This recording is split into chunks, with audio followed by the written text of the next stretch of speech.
bastante material, así que hoy voy a leer más que explicar, pero ustedes me van a poder acompañar con la Biblia, si somos medio rápidos, que es un tema muy importante en teología y es muy importante para interpretar la Biblia, que es el tema de las dispensaciones, ¿sí?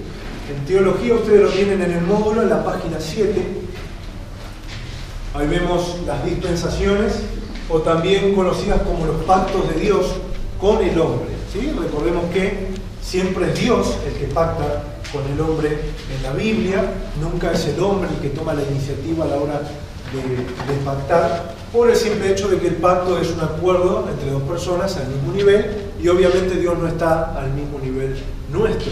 Por ende, en toda la Biblia lo que vemos es que Dios es el que pacta con el hombre, o en todo caso renueva su pacto con el hombre. Ahora, antes de empezar a estudiar dispensaciones, la aclaración que tenemos que hacer es esta: Dios siempre es el mismo, ¿sí? Dios no cambia.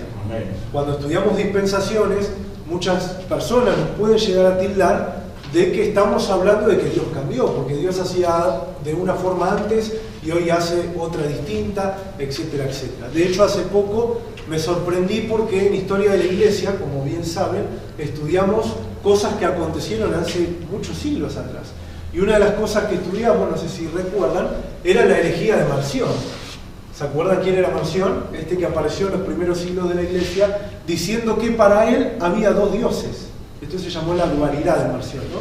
Él interpretaba que en el Antiguo Testamento había un Dios llamado Jehová, que era temible, vengador, pedidor de sangre, castigador, etcétera, etcétera, y que en el Nuevo Testamento había un Dios de todo amor y de profunda misericordia, llamado el Dios no conocido, manifestado en Cristo. Entonces él decía que había dos dioses, ¿no? Entonces digo, cuando estudiamos dispensaciones nos puede llegar este tipo de acusaciones, ¿no? De decir, entonces ustedes están enseñando que Dios cambió.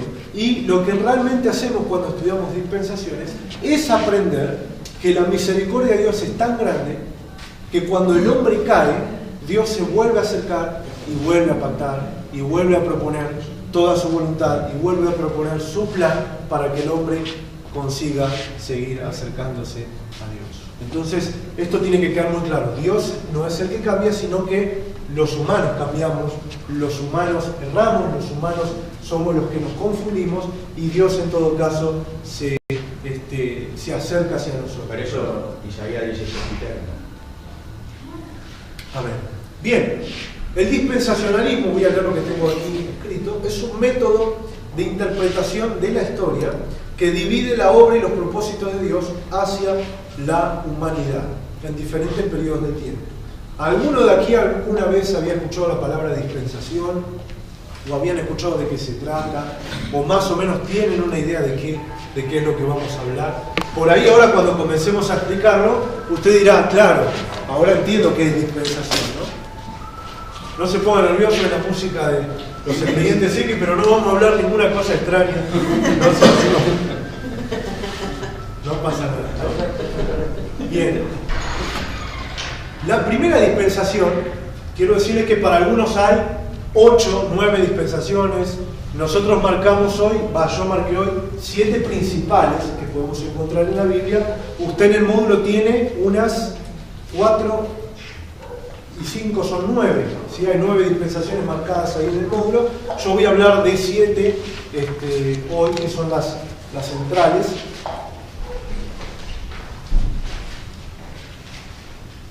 Y usted va a entender al instante qué es dispensación. De hecho, vamos a poder hablar y vamos a poder opinar acerca de esto. La primera dispensación que hallamos en la Biblia está en Génesis capítulo 1, versículo 28. No sé si quieren ir buscando con la Biblia. Génesis capítulo 1, versículo 28. Sí, vamos a dejar el té.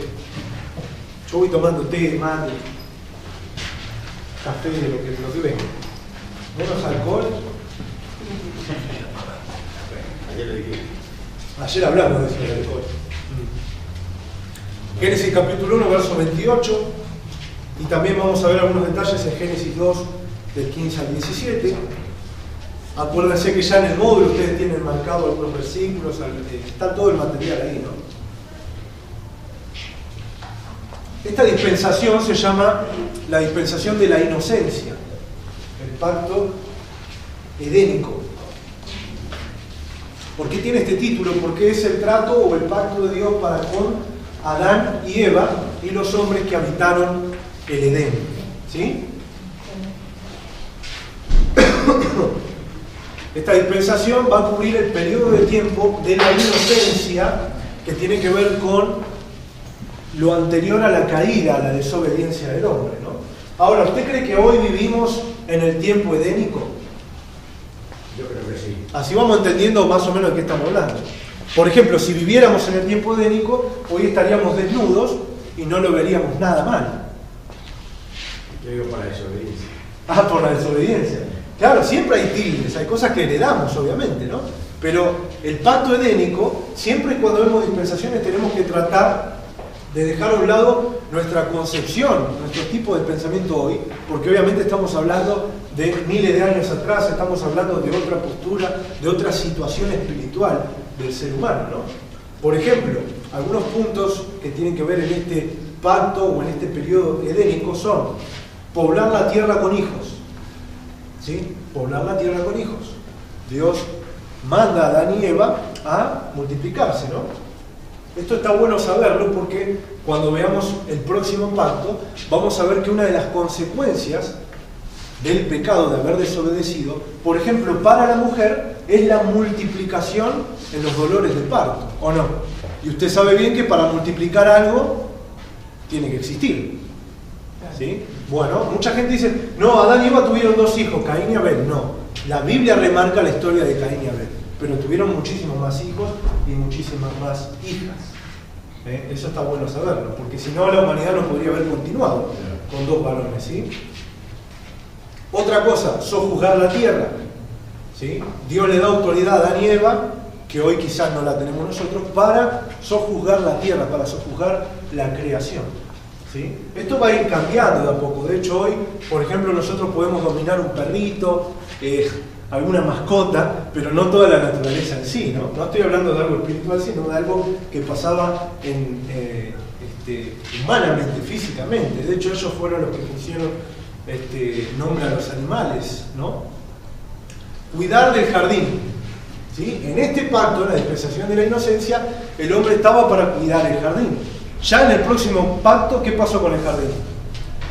Fue retirado. Fue retirado. O sea que el hombre quedó fuera del jardín del Edén. Lo que espiritualmente se conoce como la frase que usa Pablo en Romanos: por cuanto todos pecaron, todos fuimos destituidos ¿de dónde? De la gloria de Dios. O sea que aquí el hombre vivía literalmente la gloria de Dios. Claro. ¿Sí? Está en la primera impresión. Sí. Exactamente. Otra cosa que distingue este pacto de los demás es que ellos no tenían conocimiento del bien y del mal. El único conocimiento de lo bueno o de lo malo solamente venía de Dios. Eso también nos enseña que el hombre en sí mismo no está capacitado para decidir qué está bien y qué está mal.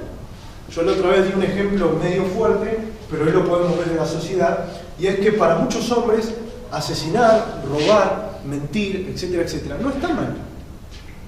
Y usted puede discutirlo, etcétera, etcétera, pero al fin y al cabo no lo va a poder convencer, porque él cree que eso está bien. Así como para usted otras cosas están mal, para muchos otras cosas están bien, etcétera, etcétera. ¿Por qué pasa esto? Porque el hombre a espalda de Dios, como dice Isaías 53, ¿qué hace?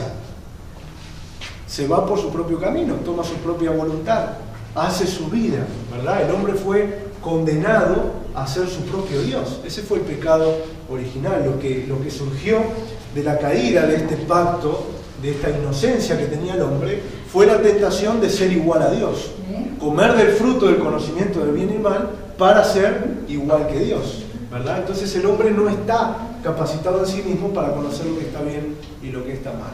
De repente nosotros, en la fe que profesamos y estando en Cristo, también lo concebemos de la misma manera. Nosotros tenemos la dependencia hacia la Biblia y hacia la voluntad de Dios, justamente porque entendemos que no somos quienes para decir qué está bien y qué está mal. Necesitamos saber qué es lo que Dios dice acerca de esto y de aquello. ¿Qué es lo que Dios dice acerca del bien y del mal? ¿Qué está bien para Dios y qué está mal para Dios? Por eso en la iglesia, más allá de que esté compuesta por hombres, siempre tiene que haber una dependencia hacia ellos. Ustedes han sido testigos de los escándalos que han pasado en la iglesia cuando un hombre ha querido imponer cosas contra la Biblia. Imagínense yo que vengo un día y les digo, hermanos, para mí el adulterio no está tan mal como dice la Biblia. ¿Qué va a hacer la iglesia? ¿Me va a seguir a mí? No me sigue. No se pero la desobediencia. Claro. En la desobediencia alguno puede desobedecer, pero generalmente la iglesia que entiende que la Biblia dice que eso está mal. Entonces si siguen a Dios, ¿qué van a hacer? Lo contrario. Lo contrario, obviamente. La única prohibición que podemos encontrar en este pacto de inocencia, ¿cuál es? Hagan memoria.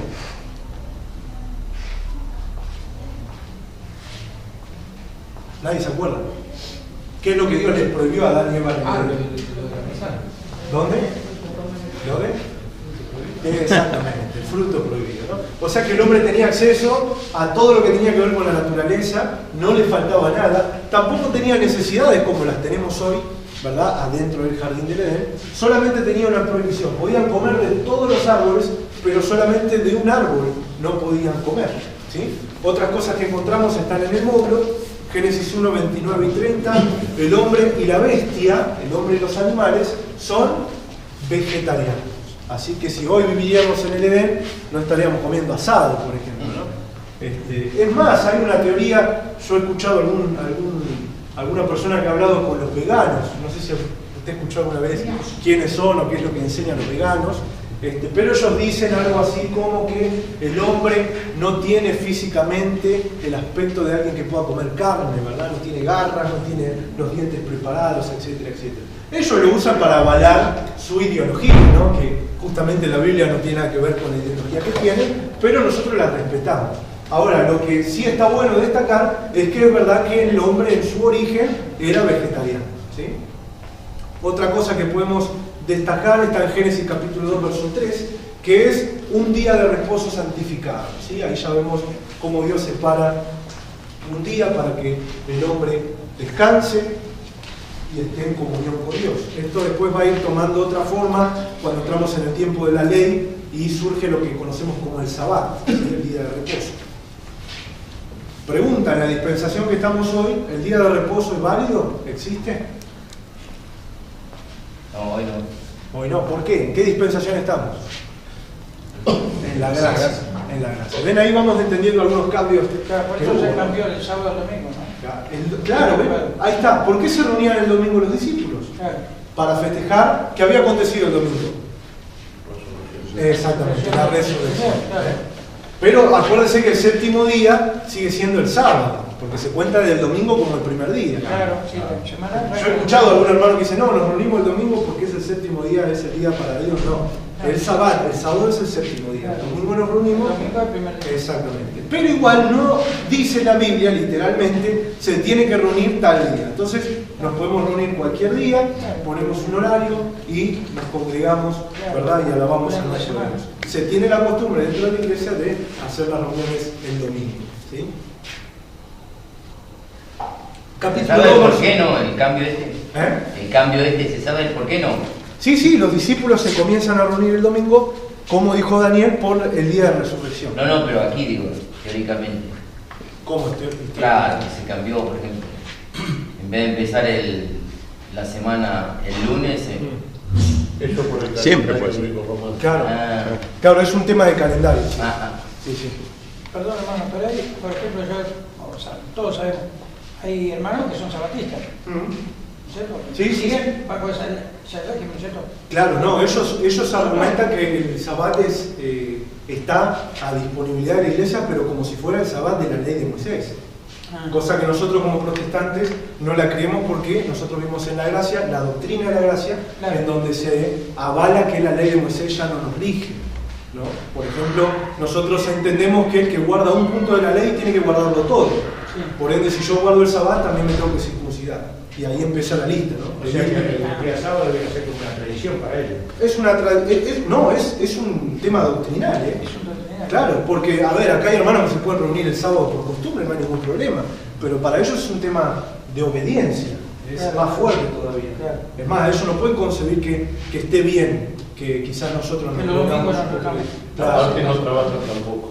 Claro, sí, porque por eso lo conceben como la ley de Moisés, o sea, no se lo toman en costumbre, no, lo respetan a rajatabla, o lo tratan de respetar a rajatabla. Pero por eso digo, estamos en la dispensación de la gracia, ¿no? Bueno, otra cosa acerca de este pacto, de esta dispensación de la inconsciencia, es la advertencia de Dios acerca de no participar del fruto del bien y el mal. Ahora, esta advertencia es dada a Adán, al hombre, ¿sí? Luego de esta advertencia, Dios crea a Eva. Eso está bueno saberlo, porque el capítulo 3 de Génesis comienza con la frase, pero Satanás era astuto. Y eso está ligado, acuérdense en la hermenéutica, que cuando un pasaje de la Biblia empieza con pero o por tanto, es porque está ligado a lo que se habla antes, ¿no? Y Satanás justamente fue a buscar a Eva, porque Eva en todo caso no había escuchado personalmente la voz de Dios prohibiéndole comer del fruto. Era Adán el que le había de alguna forma administrado esta información, ¿sí?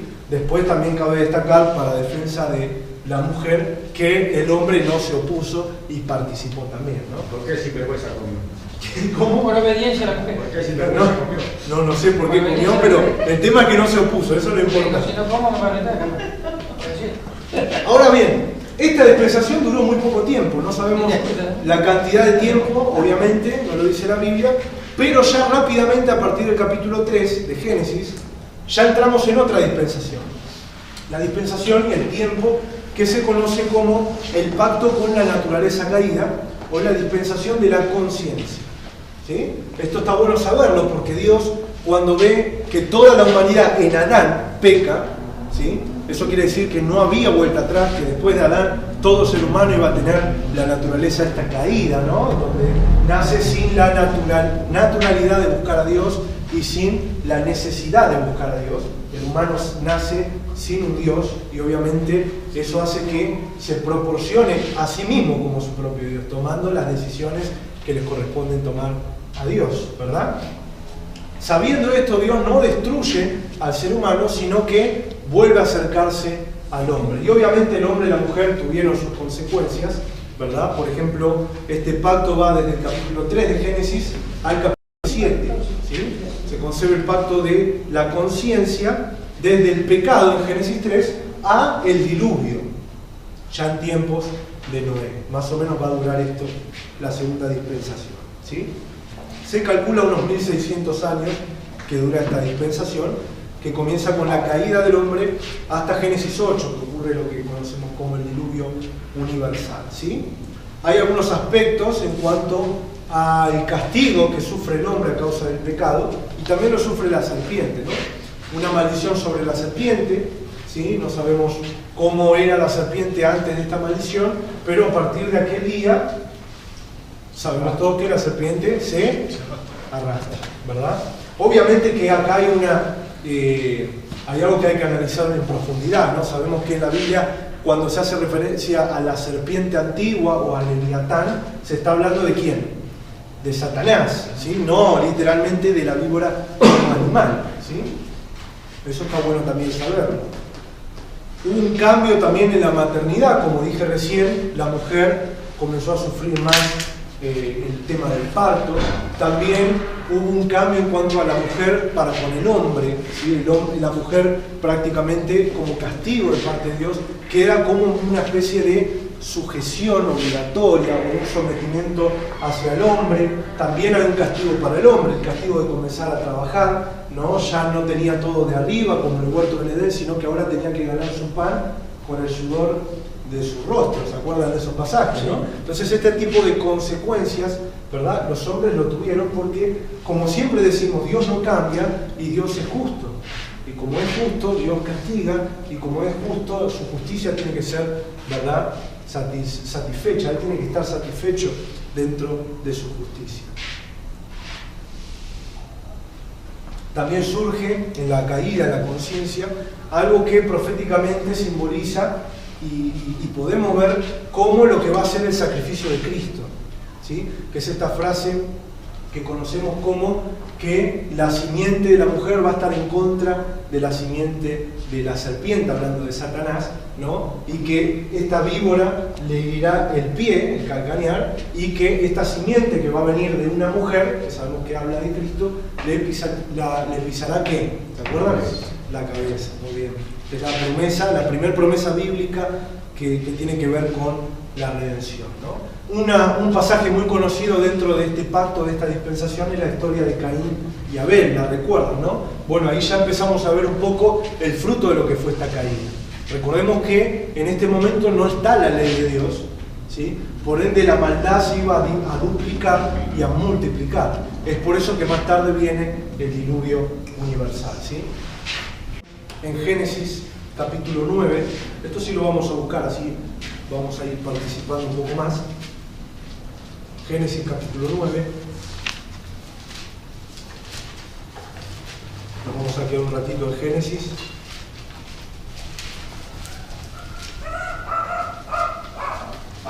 Así nos va siguiendo ahí con la Biblia. Es más, si quieren marcar con una virome los versículos o ya tenerlo en su Biblia.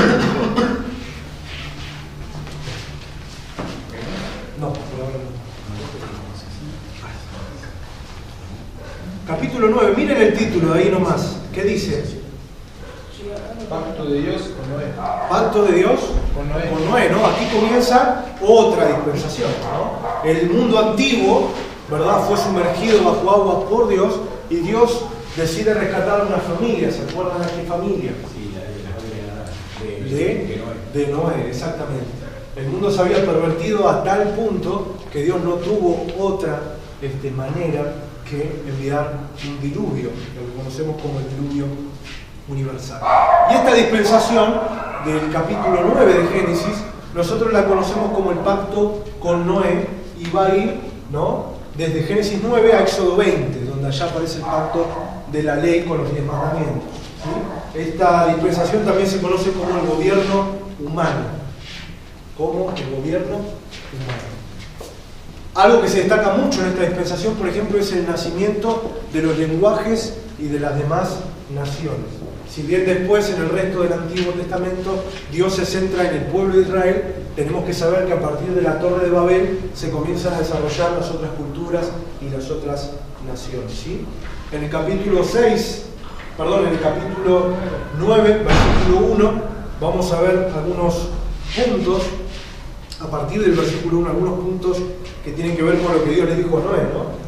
Bendijo Dios a Noé y a sus hijos y les dijo: fructificad y multiplicaos y llenad la tierra. O sea que en este pacto que hace Dios con Noé, uno de los principales mandamientos que le da, una de las cosas que le encarga, es muy parecida a la de Adán y Eva. Había que repoblar la tierra. ¿Me van siguiendo? Entonces le dice que se fructifique, que se multiplique, ¿no? El verso 2 dice: el temor y el miedo de vosotros estarán sobre todo animal de la tierra, sobre toda ave de los cielos, en todo lo que se mueva sobre la tierra, en todos los peces del mar, en vuestra mano son entregados, ¿no? Algo muy parecido también a lo que pasaba con Adán y Eva. ¿Me van siguiendo hasta ahí? Sí. Todo lo que se mueve y vive, ¿os será para qué? Mantenimiento. Para mantenimiento, así como las legumbres, plantas verdes, os lo he dado todo. Pero carne con su vida, que es su sangre, no comerán. Acá ya hay un principio de lo que más tarde vamos a conocer como la prohibición de la sangre. ¿Qué significaba esto? Que ahora cambiaba algo. El hombre podía dejar de ser vegetariano.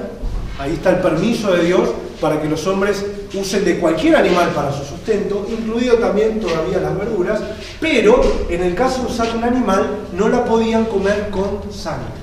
O sea, tenían que desangrar al animal y luego participar del animal, ¿no? Esto después va a ser una ley. Dice el 5: porque ciertamente demandaré la sangre de vuestras vidas, de mano de todo animal la demandaré. Y escuchen esto: y de mano del hombre, de mano del varón, su hermano demandaré la vida del hombre. El que derramare sangre de hombre, por el hombre su sangre será derramada. Tremendo, pero en esta dispensación encontramos que Dios establece la pena capital.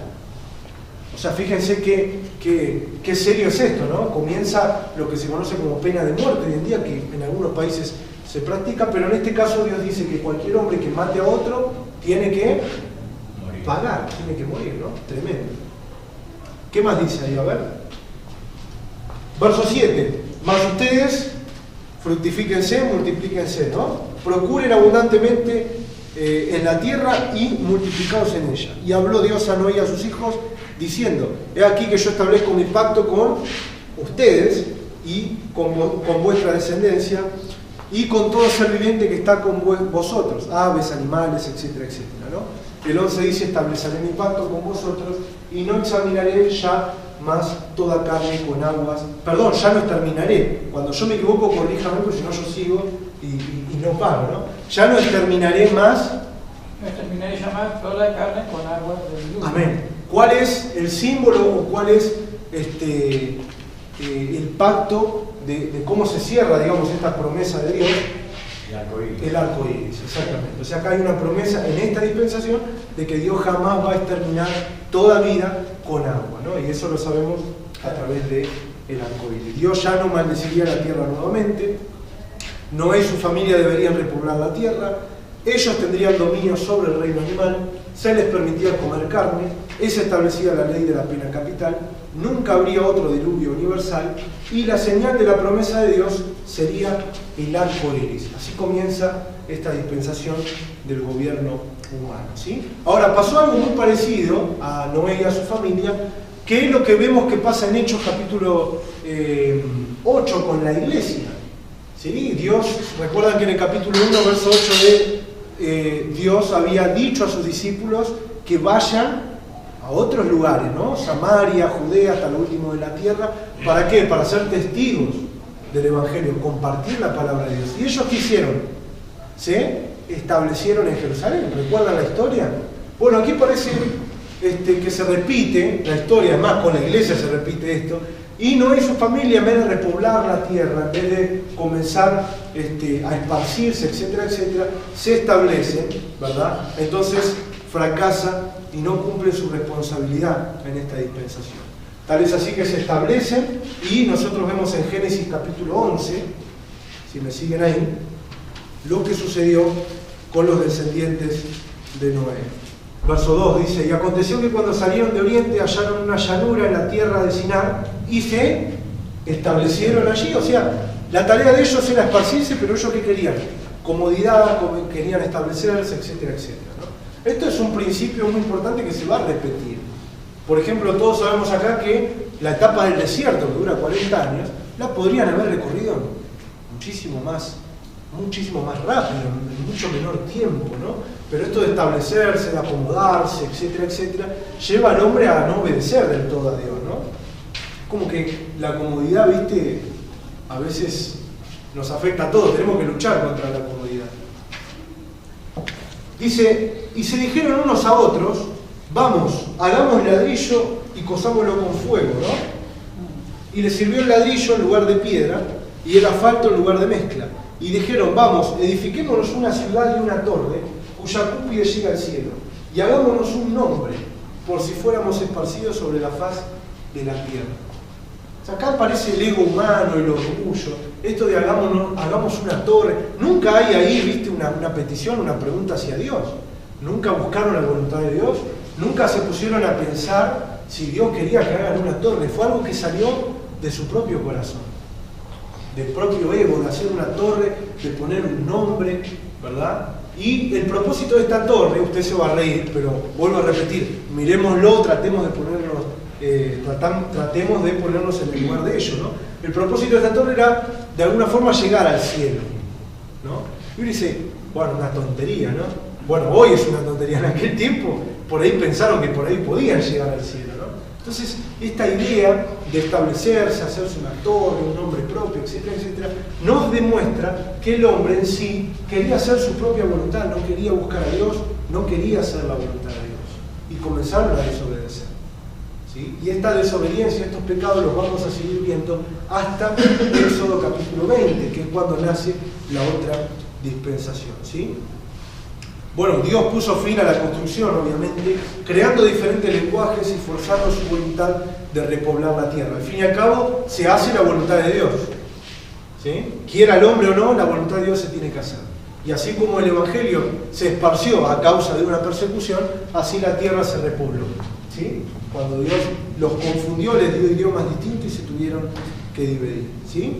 A partir de ese momento, los gobiernos humanos han insistido hasta la realidad, hasta la actualidad. ¿Sí? Comienzan a aplagarse la tierra y comienzan a existir los gobiernos.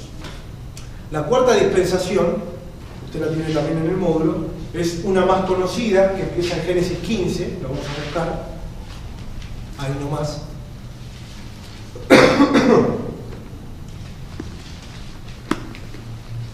¿Alguno tiene Génesis 15 ahí? ¿Hay algún título? Dios promete a Abraham un hijo. Amén. Esta es la promesa a Israel, el pacto con Abraham. ¿Sí? Que dice así: después de estas cosas vino la palabra de Jehová a Abraham en visión diciendo: no temas, Abraham, yo soy tu escudo, tu galardón será sobremanera grande. Y respondió Abraham: Señor Jehová, ¿qué me darás? Siendo así que ando sin hijo y el mayordomo de mi casa es este Damaseno Eliezer. Dijo también Abraham: mira que no me has dado prole, y aquí que será mi heredero un esclavo nacido en mi casa. O sea que acabamos la queja de Abraham, ¿cuál es? No tengo un hijo, no tengo descendencia. Y justamente lo que Dios le va a prometer es un hijo y una descendencia, ¿no? Esta es la dispensación de la promesa. ¿Sí? Continuado obviamente a través de las vidas de los patriarcas. Isaac fue el hijo al final que se quedó con la herencia de Abraham, ¿sí? Y más tarde Jacob fue el hijo de Isaac que también logró tomar la bendición. ¿Se acuerdan de eso, no? Que le ganó de mano al hijo, al hermano, se quedó con la bendición. Bueno, esto termina con el éxodo del pueblo judío de Egipto, ¿sí? Un periodo de aproximadamente 430 años. Dios desarrolló a una gran nación que Él había elegido como su pueblo, que es el pueblo de Israel, donde Él se va a centrar por una promesa a Abraham, ¿sí? Algunos puntos de este pacto, de esta dispensación, son los siguientes. De Abraham saldría una gran nación que Dios bendeciría con prosperidad física y espiritual, que obviamente a través del pecado casi siempre caía cautivo o, por ejemplo, terminó en la esclavitud de Egipto. ¿Pero por qué? Porque Dios renovaba su pacto, renovaba sus principios, el hombre se comprometía a obedecer y después ¿qué pasaba? Desobedecía y tenía sus consecuencias. O sea, más allá de los cambios de dispensación, Dios funciona de la misma forma. Dios te dice A y cuando el hombre no respeta el A, tiene sus consecuencias, ¿sí? Dios haría grande el nombre de Abraham, de hecho así fue. Dios bendeciría a aquellos que bendijeran a los descendientes de Abraham y maldeciría a aquellos que los maldijeran. Hoy en la dispensación de la gracia nosotros entendemos que nosotros no podemos andar maldiciendo a la gente, ¿no? Por ejemplo. En Abraham todas las familias de la tierra serían bendecidas. Y esto se cumplió a través de Jesucristo, ¿no? La señal del pacto, vuelvo a repetir, es la circuncisión. ¿Cuándo? Al octavo día del nacimiento. Este pacto, que fue repetido a Isaac y Jacob, está reservado para el pueblo hebreo y las 12 tribus de Israel. La quinta dispensación se llama la dispensación de la ley y duró casi 1500 años, desde el Éxodo hasta que fue suspendido después de la muerte de Jesucristo. ¿Sí? Nosotros lo tenemos como la página 8 ya, el pacto del Sinaí o el pacto de la ley. El pacto del Sinaí o el pacto de la ley. Vamos a ir a Éxodo 20, quiero leer un versículo nada más, para que se den cuenta cuál es la naturaleza de la ley, ¿no? Pasaje más conocido es Éxodo 20, ya que comienza con el título de los 10 mandamientos. Ahora hay un dato curioso, en el capítulo 19, versículo 23. ¿Alguno lo puede leer? Perdón. Sí, hermano. Moisés dijo a Jehová: Sí. el pueblo no podrá salir al monte Sinaí, porque tú no has mandado, diciendo: señala límites al monte y santificad. Sí. ¿Qué sigue diciendo? Y Jehová le dijo: ve, desciende y subirás tú y Aarón contigo, mas los sacerdotes y el pueblo no traspasen el límite para subir a Jehová. No sea que haga en ellos estragos. No sea que... ¿Qué está pasando acá? ¿Por qué Dios llama a Moisés? ¿Por qué llama a Aarón? ¿Por qué deja fuera a los sacerdotes? ¿Cuál fue la actitud del pueblo para con Dios cuando Dios se mostró en esta montaña? ¿Alguno recuerda qué pasó?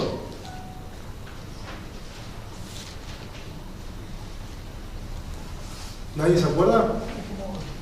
Justo Yo les cuento, el pueblo de Israel no quiso ver a Dios, no quiso a Dios, porque decían que estaban asustados, no sé qué, entonces empezaron a decirle a Moisés, anda vos. Y ahí nace la ley. Como Dios, el pueblo de Israel rechaza a Dios, Dios le da la ley. ¿Sí? Entonces sube Moisés y ¿qué recibe? Lo que conocemos como los 10 mandamientos. ¿Sí? ¿Vieron la novela de Moisés? Sí. Ah. Bueno, en la novela aparece esto, ¿no? Lo importante es que está acá en la Biblia, ¿no? Bueno, la salvación ahora para Israel va a ser por la fe, pero la fe mostrada en una obediencia hacia sacrificios de animales. No es la misma salvación que tenemos hoy, en la gracia. ¿Sí? Hoy en la gracia tenemos la salvación mediante la fe en quién? En Cristo y en el sacrificio de Cristo. Ya no necesitamos tener fe en los sacrificios de los animales. ¿Sí? Otro punto de la dispensación de la ley son los siguientes. La adoración en el templo era dirigida por sacerdotes, generalmente levitas, con la dirección adicional dicha a través de los voceros de Dios. Es decir que en sí mismo Israel no tenía contacto con Dios más allá de un contacto a través de los siervos de Dios, que en el Antiguo Testamento son los profetas, los sacerdotes, los reyes, ¿sí? Son los que eran ungidos o eran los que recibían el Espíritu. En sí el pueblo no conocía a Dios. Y esto está bueno saberlo porque en la dispensación de la ley el pueblo no conocía a Dios, no tenía el Espíritu Santo dentro suyo. Es por eso que mucha gente se sorprende, pero es por eso que Israel caía en idolatría, veían un montón de milagros y después volvían a adorar a otros dioses. Hoy eso quizás no pasaría para alguien que tiene el Espíritu Santo. ¿Me explico? Pero como ellos no conocían personalmente a Dios, ¿qué hacían? Caían en pecados terribles, ¿no? Y de hecho fueron destruidos varias veces, fueron cautivos varias veces. Tenemos un libro muy fuerte que escribe Jeremías llamado Lamentaciones, que ayer yo estuve de visita aquí, se leyó algo, Ubaldo leyó algo de Lamentaciones, donde vemos al pueblo cautivo, siempre caían en lo mismo, desobedecían, ¿no? Oseas también nos dice algo, el profeta Oseas, en el capítulo 4, algo acerca de que el pueblo desechaba la ley, desechaba el conocimiento. ¿Se acuerdan de eso? Mi pueblo fue destruido porque le faltó conocimiento, no amaban la ley de Dios, no se deleitaban en la ley de Dios. Pero bueno, la dispensación de la ley tampoco servía para salvar al hombre. ¿Para qué servía la dispensación de la ley? ¿Se acuerdan lo que dice el Nuevo Testamento acerca de eso? Es más, lo leímos la vez pasada. La ley era para culpar al hombre, para acrecentar el pecado del hombre. ¿Sí? Por eso, en 2 Corintios, los primeros capítulos, Pablo lo presenta como el ministerio de la muerte, el ministerio de condenación. ¿Sí? La ley vino a aseverar y a mostrarnos el pecado. Antes de que llegue la ley, el hombre, ¿sí?, desde Abraham en adelante, no tenía una conciencia firme de aquello que era pecado o no, porque no existía la ley. ¿Sí? Existía el pecado, obviamente, pero era en un estado de inconsciencia. Venida la ley de Moisés, el hombre comienza a ver que todo lo que hacía estaba mal delante de Dios. Y ahora tiene que luchar contra esa naturaleza. Pero nunca la va a poder vencer. Hasta que, venida la gracia, viene el Espíritu Santo y ahora sí podemos vencer porque el Cristo de la gloria nos hizo libres. La gracia, yo siempre digo eso, la gracia es la libertad para poder elegir. ¿Sí? No es la libertad para pecar, es la libertad para poder elegir no pecar. Esa es la verdadera libertad del Espíritu. La gracia no es un libertinaje. ¿Sí? Los profetas, eventualmente, debido a la desobediencia del pueblo al pacto, los profetas eran perseguidos, a veces eran alabados, según el estado de ánimo del pueblo y según la intención del pueblo. Los profetas estaban en el medio como protectores o como enemigos, ¿sí? Generalmente eran apedreados, eran perseguidos, no eran escuchados. Las tribus de Israel perdieron la tierra prometida y fueron sujetos a servidumbre varias veces, ¿sí? Esto es lo que acontece en esta dispensación. Sexta dispensación. el pacto con la iglesia y la dispensación de la gracia, ¿sí? Nace en Hechos capítulo 2, lo vamos a buscar, Hechos capítulo 2, vamos al Nuevo Testamento, y termina probablemente, según algunas interpretaciones, que obviamente este es un estudio para otro día, creo que quedó pendiente el año pasado, probablemente termina en Apocalipsis capítulo 4, donde ya en el libro profético de Apocalipsis vemos que a partir del capítulo 4 desaparece la figura de la iglesia, ¿no? De repente aparece el famoso capítulo de la adoración celestial y Juan deja de fijarse en la iglesia, en ese caso eran las 7 iglesias de Asia Menor, para fijar su vista y para fijar su presencia desde el cielo, y ahí comienzan a desatarse los juicios de Dios sobre la tierra. Ahora, los juicios de Dios simbolizan la ira de Dios, por ende la iglesia entiende que en Apocalipsis 4 probablemente, proféticamente, sucede el rapto, el arrebatamiento, y ahí finaliza el tiempo de la gracia. Por eso digo, va de Hechos 2 hasta el arrebatamiento. Ese es el periodo de la gracia de Dios, ¿sí? En esta gracia de Dios ocurre el fin de la ley, ¿sí? El fin de la ley. Fructificad y multiplicaos, sigue vigente, pero, 1 Tesalonicenses 4, una sola esposa y en santidad y en honor, ¿sí? En las antiguas dispensaciones, por ejemplo, hombres, varones de Dios, podían tener diferentes y varias mujeres. Por eso digo, entendamos las dispensaciones, porque si no las entendemos, vamos al Antiguo Testamento y nos podemos encontrar con cosas bastante duras. Por eso está bueno interpretar los tiempos y está bueno interpretar las dispensaciones, ¿sí? Otra cosa es que el trabajo en Cristo o en la iglesia es una bendición, ya deja de ser una carga. Si bien el hombre todavía tiene que seguir trabajando, ahora tiene trabajos ministeriales, ¿sí? El hombre ahora no es beneficiado a través de sacrificios de sacerdotes, sino que ahora tiene una vida plena en Cristo y puede participar de las cosas espirituales. No una sola persona, sino todos. Amén. Según el ministerio y los dones que el Señor reparte. Ahora hay que entender que la ley de la gracia comienza con la muerte de Cristo, ¿sí? Y termina con el rapto. ¿Por qué digo esto? Comienza con la muerte de Cristo porque Cristo durante su vida sí guarda la ley y la cumple. La ley. De hecho, Jesucristo se circuncidó, ¿no? Para que tengamos en cuenta. La responsabilidad del hombre durante la dispensación de la gracia es creer en Jesucristo, el Hijo de Dios. Juan capítulo 3, verso 18. El Espíritu Santo mora en los creyentes como el Consolador prometido. En el antiguo pacto no moraba en todos los creyentes, ¿sí? Esta dispensación ya lleva más de 2000 años y nadie sabe cuándo va a terminar, porque nadie sabe el tiempo en que va a ocurrir el arrebatamiento. La séptima dispensación, que nosotros la tenemos como la octava en el módulo, es el pacto milenial o el reino milenial, ¿sí? El reino milenial de Cristo durará por 1000 años, como justamente su título lo enseña. Cristo mismo gobernará sobre la tierra y este reino cumplirá la profecía para la nación judía de que Cristo regresará y será su rey. Recuerden que cuando estudiamos Romanos 11, la palabra de Dios cuando dice irrevocables son los dones y el llamamiento de Dios, se refiere al pueblo de Israel. En referencia a que ahora, en este tiempo de rebeldía que están viviendo sin reconocer a Cristo, es el mismo tiempo que vivíamos nosotros los gentiles cuando no aceptábamos a Cristo. Y así como vino la gracia y la misericordia de Dios para con nosotros, en el día del rapto, Dios volverá a fijar su vista en Israel porque siempre fue su pueblo. Ese es el Dios de amor y de misericordia. Irrevocables son los dones y el llamamiento de Dios. Amén. Así que por nuestra parte no podemos odiar a Israel, no podemos tener bronca contra Israel, nosotros debemos amarlos y orar por ellos. Amén. Porque son el pueblo de Dios también en la Biblia. Jehová los ha adoptado como así también nos adoptó a nosotros. ¿Sí? En este reino milenial van a participar la iglesia, van a participar los que sobreviven al Armagedón, los que sobreviven al tiempo de la tribulación y gran tribulación, y aquellos que hayan quedado no van a poder entrar al reino milenial, pero sí van a vivir un tiempo de paz, ya que Satanás en este tiempo va a ser atado en el abismo por 1000 años. Eso lo recordamos, algunos que hemos estudiado, ¿sí? No quiero entrar en muchos detalles porque es para un estudio más profundo. Sí, lo que vamos a leer para tener un poquito más de información es Primera de Tesalonicenses, capítulo 4. Primera de Tesalonicenses, capítulo 4.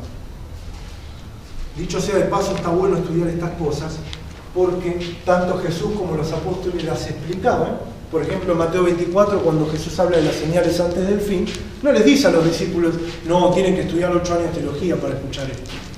Se los enseña, ¿no? La iglesia de Tesalónica, dentro de todo, era una iglesia nueva, por así decirlo. No tenía muchos años en la fe, y Pablo les aclara qué es la venida del Señor, qué es el rapto. Y en el capítulo 4 de Primera de Tesalonicenses,